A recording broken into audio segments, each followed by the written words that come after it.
የበግም ሆነ የፍየል የዋነስም ሆነ ደም ንጹሕ ስለማይሆን ንጹሕ ስለማያደርግ እግዚአብሔር አንድያ ልጁን በመስቀል ላይ ደሙን አፍስሶ የዓለም ቤዛ አደረገው። የምንወዳቸው የምናፈቅራቸው በጣም የምንሳሳላቸው አባቶች የጻፉት መጽሐፍ ሊኖር ይችላል። ይሁንና ግን የዘላለምን ሕይወት መንገድ የሚሰጠን የእግዚአብሔር ልጅ የኢየሱስ ክርስቶስ ቃል ብቻ ነው። በሱ እመኑ የዘላለም ሕይወት ታገኛላችሁ። ወንድሞቼ ማማስ ነው ብለህ ባዶ እግርህን ብትሄድ ቅጠል ብትበላ የዘላለም ጽድቅ አይገኝም። ጽድቅ ያለው በአንዱ በተሰቀለው በልጁ በክርስቶስ ብቻ ነው። ወንድሞቼ በስህተት መንገድ አትሂዱ፣ በአመፃ መንገድ አትሂዱ። የአባቶች እውቀት እናንተን ሕይወት ሊሰጣችሁ አይችልም።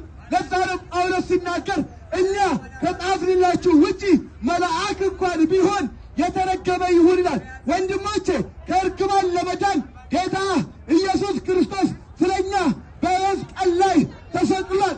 ከተሰቀለ ውጪ አርነት ሊያወጣ የሚችል የለም። ሙሴ በምድረ በዳ እባብን ሰቀለ ይላል። በእሱ ባዩ ጊዜ ፍሬትን ያገኛሉ። ነገር ግን እሱ ሕዝብን ሊያጸድቅና ሕዝብን ሊያስታርቅ ስላልቻለ እግዚአብሔር አንድያ ልጁን ኢየሱስ ክርስቶስን በመስቀል ላይ ሰቀለው። ወንድሞቼ የተሰቀለው ያድናል። ምን ይሰራልሃል? ብዙ አይጠቅምህም። የሚጠቅምህ አንዱ የእግዚአብሔር ልጅ ኢየሱስ ነው። አብ ከሰማይ በዮሐንስ እጅ በተሰቀለ ጊዜ እንደዚህ አለው፣ የምወደው ልጄ እርሱ ነው፣ እርሱን ስሙት አለ። ወገኖቼ ልንሰማው የሚገባው ኢየሱስ ክርስቶስ ነው።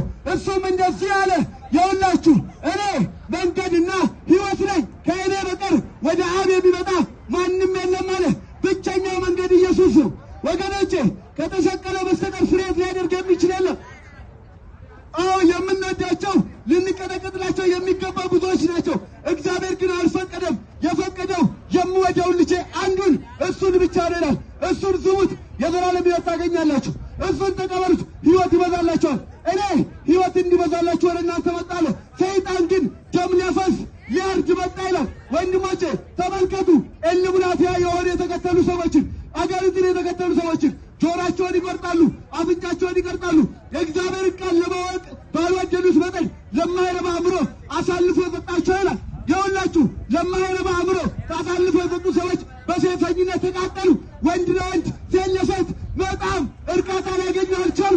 አየህ፣ ይህን ቁጣ ያመጣባቸው የእግዚአብሔርን ቃል ለመስማት ባልወደዱት መጠን ነው። ሕዝቤ እውቀት ከማጣቱ የተነሳ ጠፍቷል።